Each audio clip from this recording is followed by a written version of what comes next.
Every time I've come here, I've had like a different experience, but all of them have been great. The last time I was here, I was performing with a string quartet in Gorky Park, which was absolutely amazing. You know, I love working with Unity because, you know, they always have such a great vision of doing really special events. It's not just like playing in any club. And I've also done a party called the Do-Over, which we did, which was like outdoors also. Underneath the church. I can't remember what the venue was, but it was pretty cool. I've also played quite a few times in St. Petersburg, which I've loved, and I actually played once in Siberia also in Novosibirsk. So that was a long time ago, maybe 8 or 9 years ago, and it was a Red Bull Music Academy night, and they brought me over to do a party in Siberia, and I said, of course, yes, I've always wanted to go to Siberia, because when you live in the UK, everyone thinks of Siberia as freezing cold. You need a puffer jacket, you need 10 different tops and a hat and everything, and of course I got there and it was like beautiful summer, so I took all the wrong clothes, but it was really interesting. It was not at all like Moscow or St. Petersburg, obviously, but for me as a visitor, it was a really good tourist experience because it just was really old school everywhere and very old Russia, you know.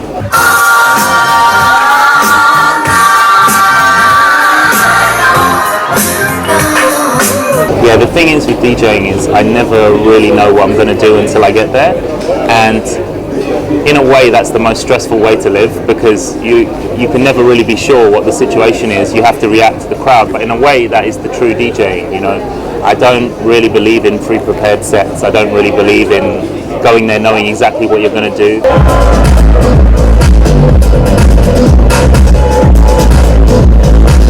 You know me, you're going to hear disco, you're going to hear house, you might hear a bit of hip-hop depending if people like it or not. You're going to hear some brand new sounds from London, some experimental sounds, maybe some sounds from Detroit. That's really where my passion is, you know.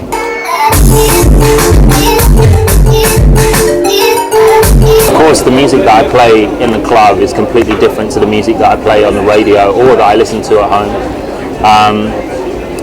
In clubs I play dance music, you know, I play music to party to, but in my private time I'll listen to completely different music than that. I don't really listen to a lot of house or techno on a Sunday at home, you know, and also on the radio, you know, if you have 2 hours of music on the radio every week, why would I just only play music that I play in a nightclub? I want to play music to listen to, I want to play great albums, great songs, and I think sometimes that's a bit of a source of confusion for people of understanding what I do. Because sometimes I'll play in Berlin and they'll go, wow, you played 2 hours of like disco and house, or you played like, you know, experimental London rave club music or whatever.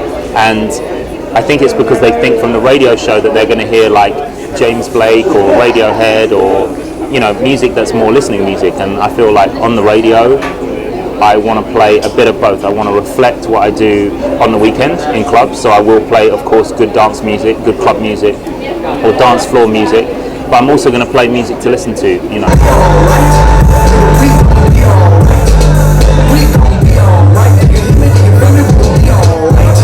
There were so many DJs that really influenced me. I think with like DJing, how can you be a good DJ if you didn't spend many hours of your life on the dance floor first? And when I was a kid, it was everything to me. DJ culture was everything to me. And you asked me to pick 3, which is very difficult, but I would say 3 DJs that really influenced me.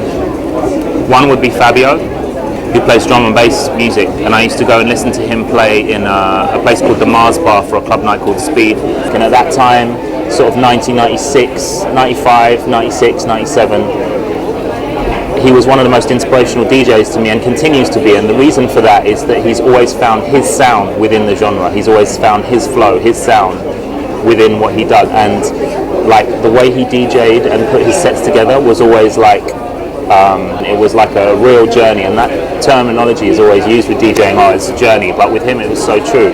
Like the way that he would program music, the way that he would mix music, and the way that he would take you up and down within one genre, one BPM, I found that like a really inspiring lesson, and also was one of the first DJs ever to be kind to me and to acknowledge me and to be I will never forget that for him, because he always used to see me in front of the decks and I'd always be watching him, and obviously in those days they played only dub plates and I'd be looking at the dub plates going around trying to see the song. I always enjoy listening to Fabio's set, and I always enjoyed listening to his radio show, and I will always have a great deal of respect for him as a DJ and as a selector and as a person in music. Another DJ that's crucial to mention, and is probably one of the biggest influences on me in my life, is Giles Peterson.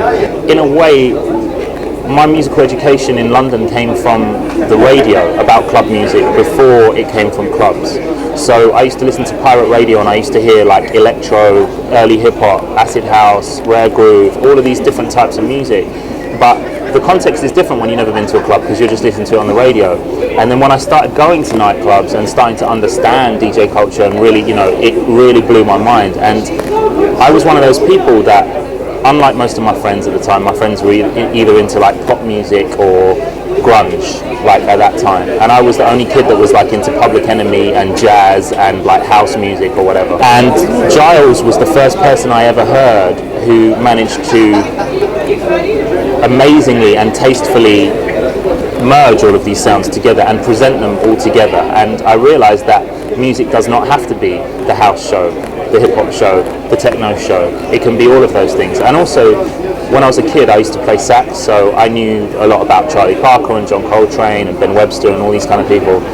But my jazz knowledge was completely expanded by Giles. And like Fabio, Giles was incredibly welcoming and, supportive of young people, which is really important in club culture. And he welcomed me into the DJ booth, and then we used to get talking and everything. And I ended up producing his radio show at the age of 16. Giles, both as a DJ in clubs, but especially on a radio level, had a huge influence on me, and I will always look up to him, for the rest of my life, for sure. My third selection is very difficult because there's so many people that I could choose, but seeing as we've chosen two British DJs, I think we're going to choose an American now, and I'm going to cheat and I'm going to choose two because they DJ together, and I'm going to choose Masters at Work. And the reason I'm going to choose Masters at Work is because I think it's fair to say that they were my entry point into house music. Like, as a kid, they were the people that made me fall in love with house music, but beyond just that, they also made me fall in love with DJing. I think Louis Vega is technically possibly the best DJ in the world in house music senses. The way that he can mix 4 different records together, keep an a cappella going, bring something in. He's almost like Quincy Jones when he's DJing, just bringing in different elements and stuff like that. And watching him play on a technical level just used to blow my mind completely, because I just watch him, he'd listen for 1 second on the record and then he'd just play it, and then he'd be mixing it on the turntable just from the monitor, and then he'd have something else coming in, all rotary. And I'd never really seen as a kid people playing on rotary mixers and doing that New York style of DJing.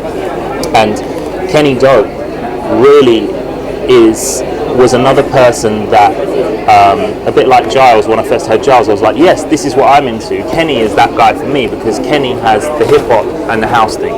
Obviously they have the Latin influence massively as well, but the beats that he used to put on the records, like Kenny Dope records, and the way that he would DJ in terms of selection, had a massive influence on me, because it was before I was old enough to go to New York. It was like the first time I really got a little flavour of that block party style of New York DJing. And so in a way, I think it's fair to choose Masters at Work as my third biggest inspiration in my teenage years.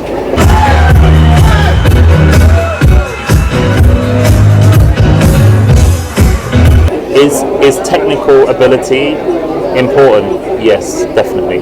For me it is. When I was, still now, but if I hear a DJ and they're technically amazing, it makes my experience of listening to the music even better. Is selection important? Selection is absolutely vital. It is incredibly important. Are both things important to being a good DJ? Yes, they are. Which one is more important? To be honest, if I had to choose, it would of course be selection, because the selection is what makes you you. When I say selection, it's not about knowing what good music is, it's about how to present music in a flowing way. I've never been a fan of the kind of like DJing where it's just changing gear without a clutch, like where it's just like, I'm not into that, like where it's kind of a Brazilian record followed by a dubstep record or whatever. I don't, unless musically there is something that links them both. The thing that should link them both is some musical element and not the BPM. Back in the day, like, you had to be able to listen to a record and know it was about 100 BPM, or feel that it was about 90 BPM, or, you know, understand that it was about the same tempo as the record before it if you wanted to mix it, or if you wanted to do some blend and change tempo, you had to know the records inside out. So you had to know the music better. Now you have a counter that tells you everything. You have a counter on if you're playing on a CDJ, or you're playing on Serato, or even if you're playing off a record and you're looking at the BPM counter on the mixer, there's a number there the whole time. There's a number, it's telling you this is 120, 130. And I don't care who you are, if you're the most technically proficient DJ in the world, and I started out on records, so I could definitely, if you asked me to do it blindfolded, I definitely could. But anyone that says that they don't look at that counter from time to time is lying, because it's there and it's in front of you. And with old music, of course, it doesn't work because live music is always changing tempo. But with modern music, generally speaking, it gets it right. You could teach probably an animal to do it, right? You could teach a very well-trained monkey to, like, put two records together, and maybe he or she might get it right. Another way to answer your question is when you hear DJs mixing things perfectly in time but completely out of key. I hear that all the time now. DJs, they're like, yeah, I'm mixing perfectly, I've got these two records going, they've been in the mix for a minute, I'm a great DJ, but they're clashing horribly, and anyone with any sense of musicality can hear that it's like fingers going down a blackboard, do you know what I'm saying? So it's like, really, when it comes to DJing, is technicality important? Yes, it's vital. But there is nothing more important than being a good selector.